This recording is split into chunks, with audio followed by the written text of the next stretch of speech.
Every win in this league is very, very difficult, so we'll celebrate the win, of course. Thought LSU was terrific. Thought we played really hard down the stretch. Thought we had times there in the first half, for whatever reason, after the first couple minutes where I thought we were really sharp, that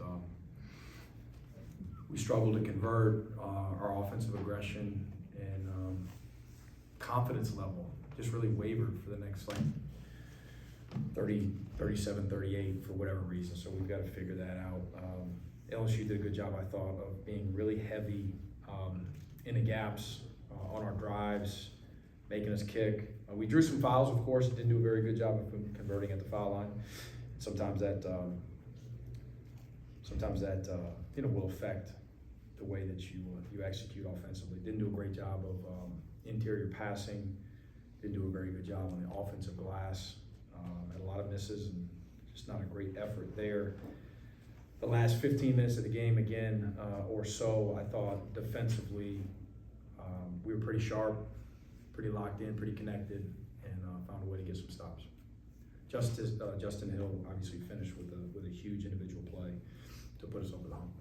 What's the thought there in terms of Justin said, you wanted them to go quick after the score. Yeah. What's the thought there as opposed to calling a timeout to get settled? We've been good in that first 8, that first third of the clock, 8 to 10 seconds. I just talked about how for the majority of the game we weren't great, but we had a few possessions with pitch aheads, with rim runs, early duck-ins, with guards getting to the rim, and so we want to explore that first. If we got leveled, I told our guys that I would use our last one, and Justin made a huge play. Justin and Jabri said you were pretty animated in the locker room at halftime. Just how frustrating was that first half for you on the sidelines, and what were you kind of trying to do there to get the guys to wake up or get motivated? I just tried something different. I mean, sometimes you let it out a little bit. You only have a few bullets every season.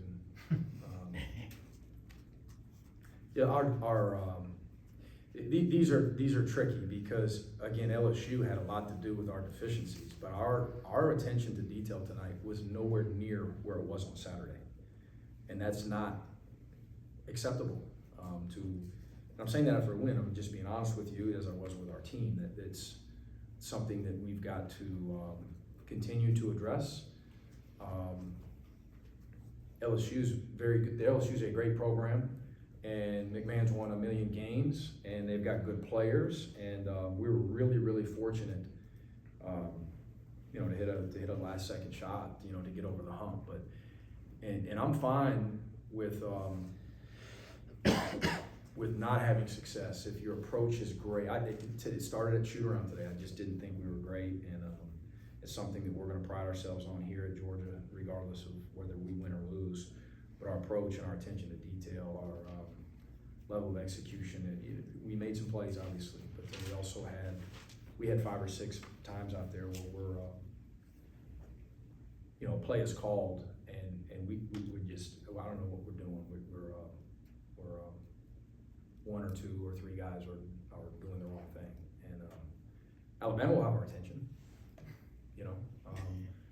but you got every practice, every game has got to be. What is your standard? How good do you want to be? Just frustrating in certain areas tonight in those regards, but proud of the fight down the stretch, the connectivity again defensively, the play Justin made. I thought Juice was terrific.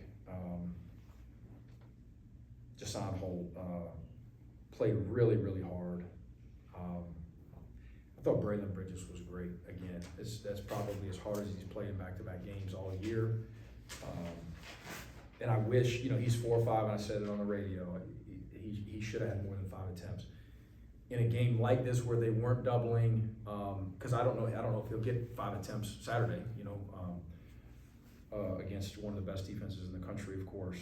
But when he's open, we can't have our mind made up that maybe it's my turn to shoot it, or let's experiment with something here.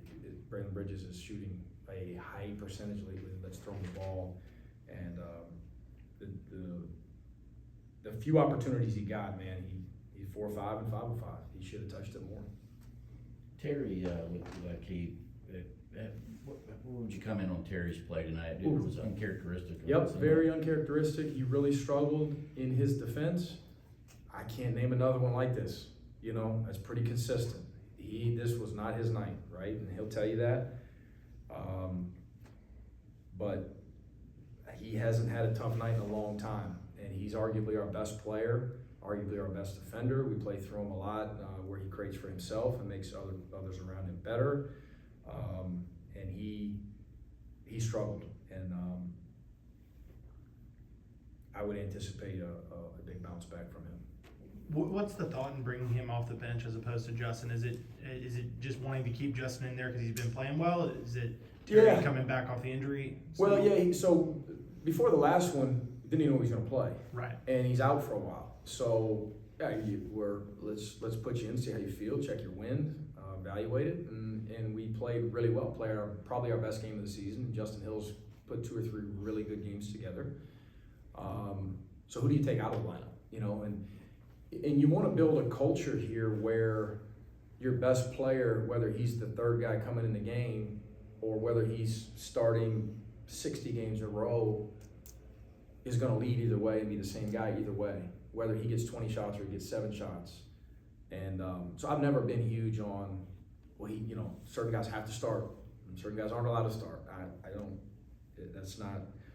We're not good enough to worry about those things, you know. And I thought he did a pretty good job responding. We put him in a couple minutes in, because the question is always, let's start this guy. Well, you can take out a lineup, you know, and how's that going to affect how we play and our energy level and our defense early and our camaraderie and those decisions are tough. Who knows who will start Saturday? But I thought his attitude was good. He like 4 or 5 other guys, our confidence wavered a little bit throughout that game offensively. And again, LSU did a good job of swarming to the basketball, hands-on basketballs, forcing turnovers. We had some ugly possessions.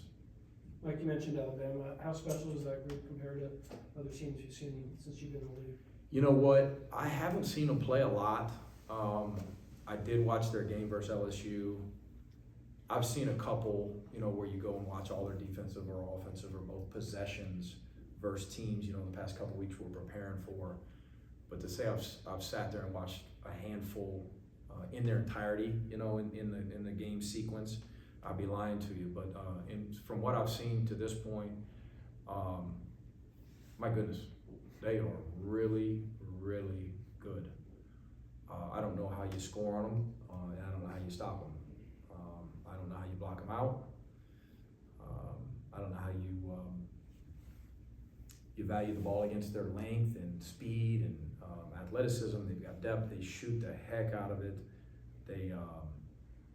They space you. Their bigs rim run. Their bigs shoot it. Their bigs can drive it. Their bigs can pass it. Their backcourt is high level. I mean, they're really good. They're one of the few teams in the country that have a chance to win the national championship. And it'll be a really good test for us and an opportunity to play against the best and see where we stack up. We got to be off tomorrow. I'm anxious for Thursday to start preparing, and our guys will be locked in. And obviously, you hope we play well enough to be competitive. You know, that's first things first. You hope we're in the game at the first or second media. You're in the grind right now, 26 games in and everything else, but you do have some things to play for at this point. Is that any type of motivation, or is it just too much in one game? It's motivation for me, for sure. And I'm sure some or most or all of our guys. I'm just not. I don't have those individual. How badly do you want to play postseason? How badly do you want to win the next one?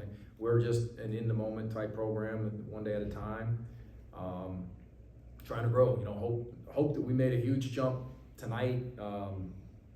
Did some things, but some things we got to continue to get better at, of course. But we had our second big picture conversation maybe a week ago. It all runs together. It's such a long season about, hey, we got a chance to get to 16 maybe. Then you get a chance to maybe get to 17 where you guaranteed a winning record. And you got a chance maybe you win another one or two, maybe play some postseason. It could get really interesting if you reel off a few in a row. You'd be in the bubble conversation. You just never know. So I'd hate to not have the conversation. That said, we're not good enough today, you know, to be an NCAA tournament team, but we have some opportunities in front of us, of course, and then you've got the SEC tournament where anything can happen. All right, thanks, Coach. That's it, huh?